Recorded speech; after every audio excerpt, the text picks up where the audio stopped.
keeps going back. We have a pretty good sized shop here. It was strategically built to build dulcimers. Starts getting warm back here. We're used to that now. Yeah.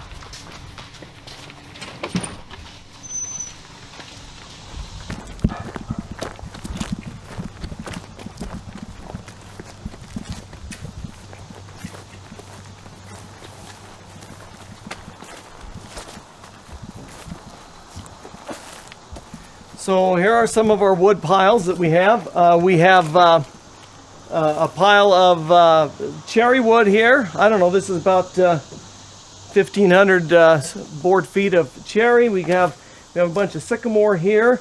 They tried to take a bunch of this and put it underneath a covering or whatever so that it would spalt a little bit. The spalting's really cool in the sycamore. Then you get stripes in with it.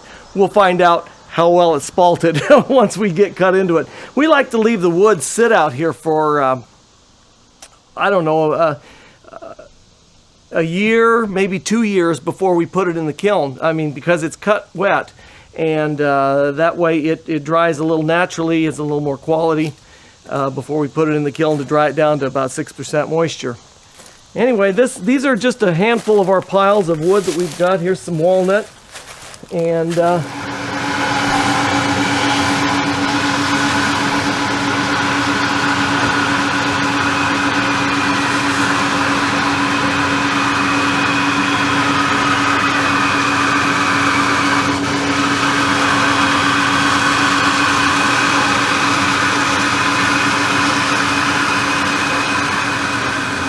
so we'll slice that into probably 6 slices like that.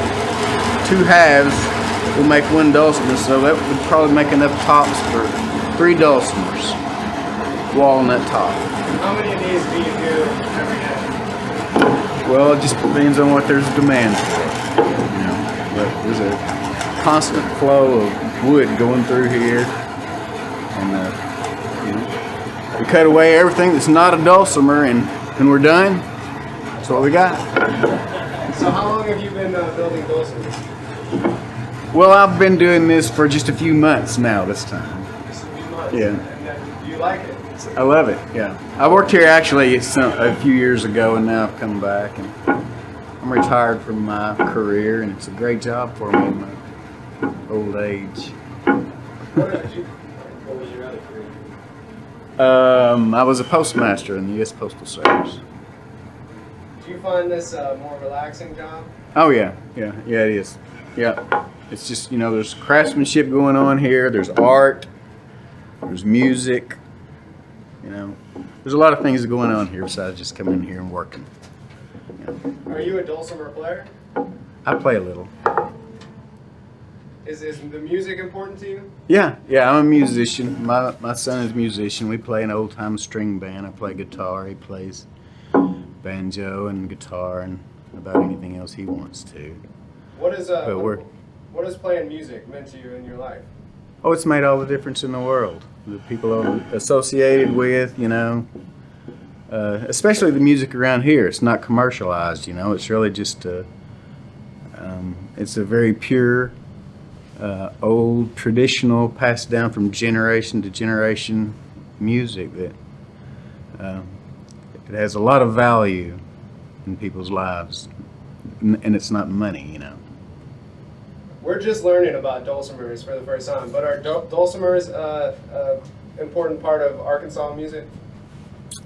Oh yeah, of course it is. There's nothing like the mountain sound of a dulcimer being played, I think. How would you describe the sound of a dulcimer? I would describe it as woody. That's what it sounds like to me. Okay, man. What's your band called? The Lazy Goat String Band. How did you come by that name? At the time, we were talking about getting goats to clear out a lot of wooded area where we live. Nothing like goats to do that, you know. And the other people that were playing in the band, the girl that was the fiddler, they raised goats, and so that conversation was just going on all the time. And somehow or another, we came up with this crazy idea about an old lazy goat that didn't hit a lick. So we had some logos made up yesterday. Hey, if you'd come yesterday, I'd had a T-shirt. So would you.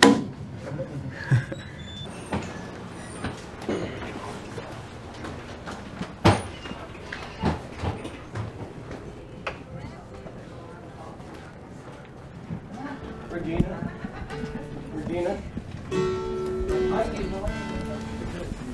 I can play now if they don't mind being in the demonstration. Yeah. She's doing a pretty good job at it. She's doing a good job? I got my sister. My sister works here, and she doesn't play much, but she plays enough to demonstrate the dulcimer, I guess. Yes. We'll have to use it this way, but she'll have to put it in. Give me 1 minute. Oh, right there. Okay, perfect. So strumming, but right down here by the hearts is probably the sweetest spot.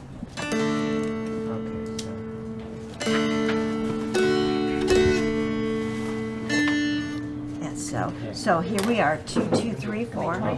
So, up to the fret, but not on the fret. So, okay, 2. Yeah, hold it, 3. This is 3. Huh? 4, 4, 3, 2, 1, 0, 0. 1, 2, 2, 2, 1, 1. See? You're a player. Yeah, I used to play guitar and bass. See? There you go. Okay, I'll show you. Sorry, Catherine, you did a good job. Except they were. I said, well, we'll go up there and we'll show how I would demonstrate a dulcimer. Absolutely, Right. And now you can Now say you somebody can- who really knows how to play. Well, I don't know. Yeah, you're welcome. I don't know that I really know how to play it, but this is where we go. It's the simplest stringed instrument to play that there is. That's not a toy, basically. So let's see. Now you screwed me up. I'm playing the other song.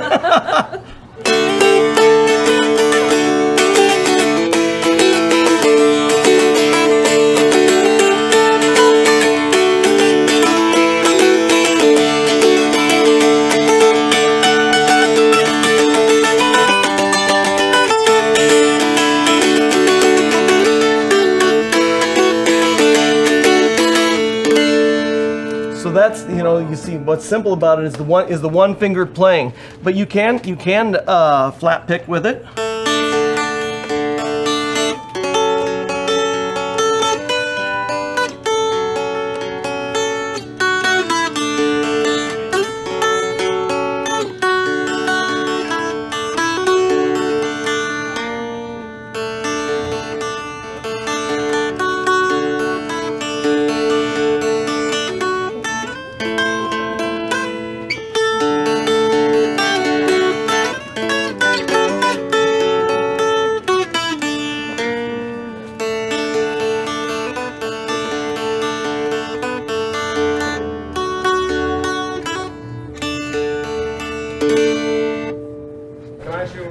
Sure. How did you come up to the dulcimer?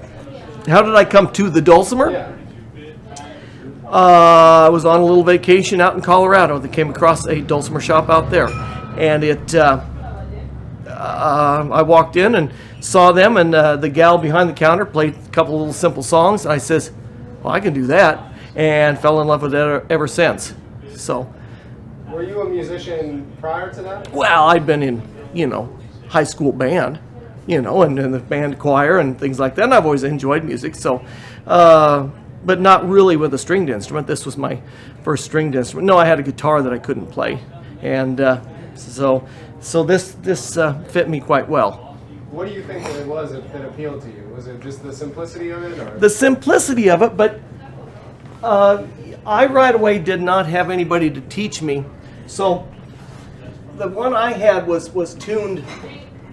Come on, who does this for me? There we go. The one I got was tuned instead of a 158 tuning. Mine was in a 155 tuning. So I kind of had to make up my own way to play it, and I figured out that I could do more chords with it this way. So I played it more with my fingers and full chording.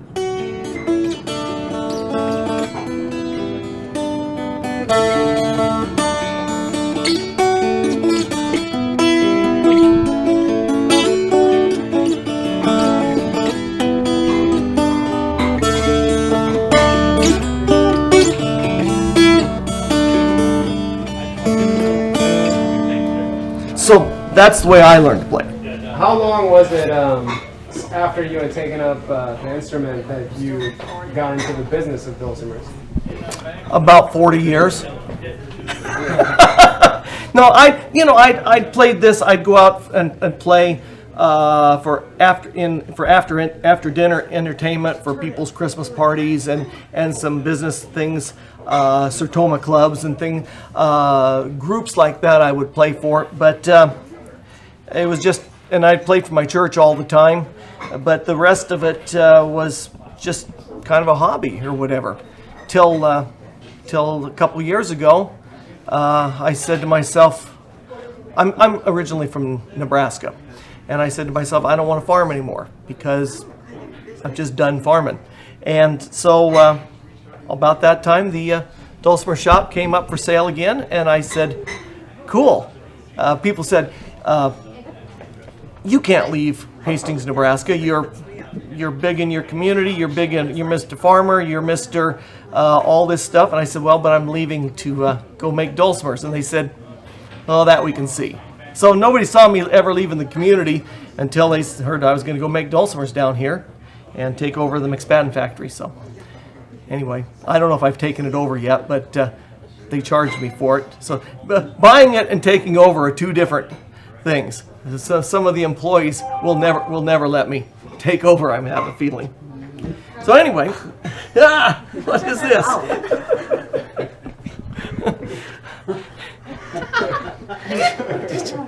Did you want to see the hammer dulcimer? Yeah, man. Let's check it out. That's an easy one to remember. So the hammer dulcimer is absolutely nothing along the same lines of a mountain dulcimer, both stringed instrument. But okay, so the word dulcimer means sweet sounding. So it's a generic word. Any instrument can be a dulcimer. They've called this a dulcimer. They call those a dulcimer. I've played the hammer dulcimer just about as long as the mountain dulcimer because I kind of loved the instrument. And I like folk instruments here. I'll play a little tune.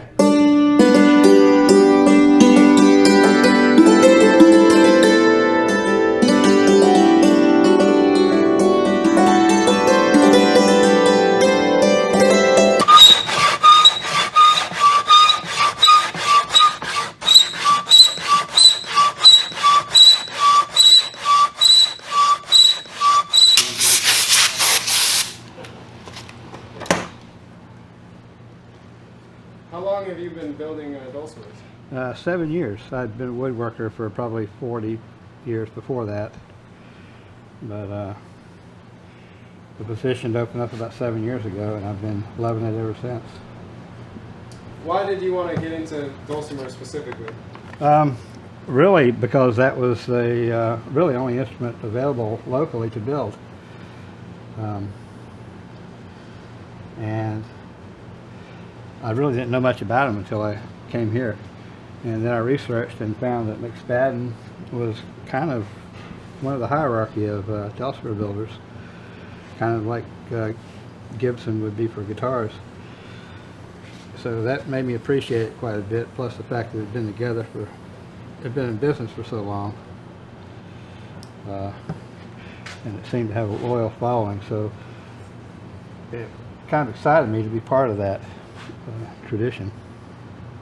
Coming from working with wood previously, is there unique challenges to building a dulcimer? Or? Yeah, you use a lot of the same techniques and that sort of thing, and some of the same tools even.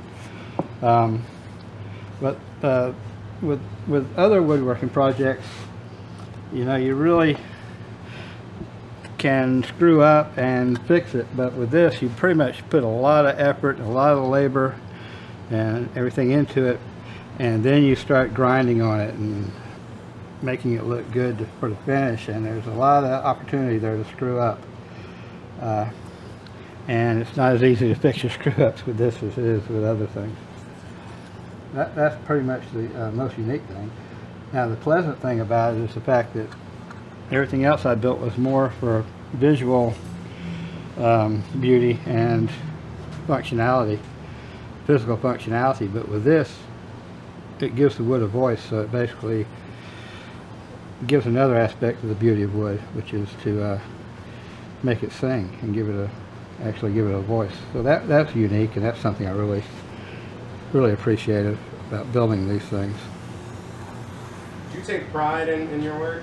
Oh yeah. I always have, but especially with this, because really because of the background of this company, it gives me a lot of pride in what I'm doing.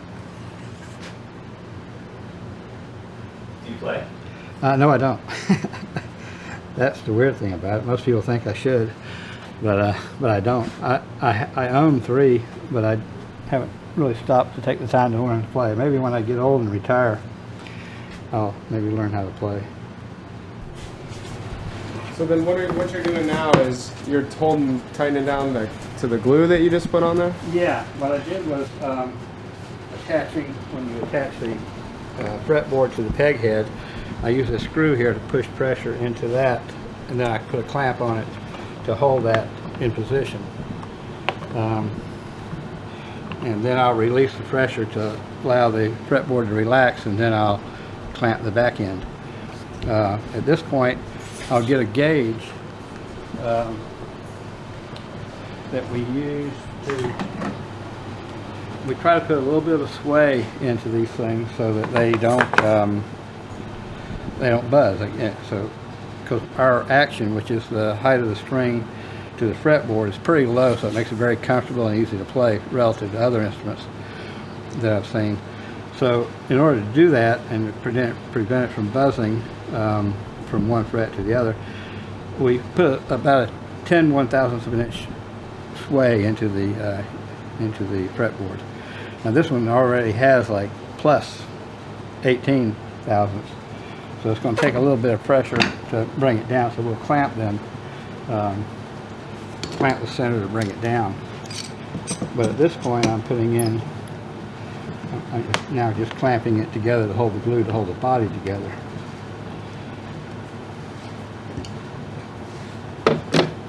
Are you from this area originally?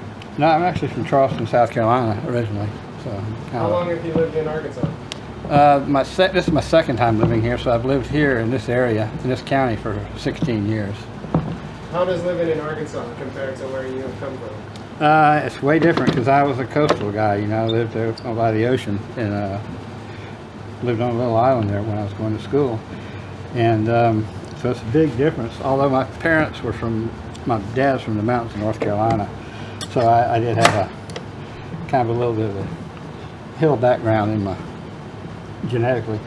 So and we visited quite a bit, so that was kind of prepared me for here. But I love it here. We have tons of fresh water, nice rivers to float in. I was just ready to leave the coast. So you think that you're here for good? Yeah, I'm pretty sure. Unless something drastic happens. And I know the East Coast has just gotten so crowded and so expensive to live there. Is it affordable to live in this area?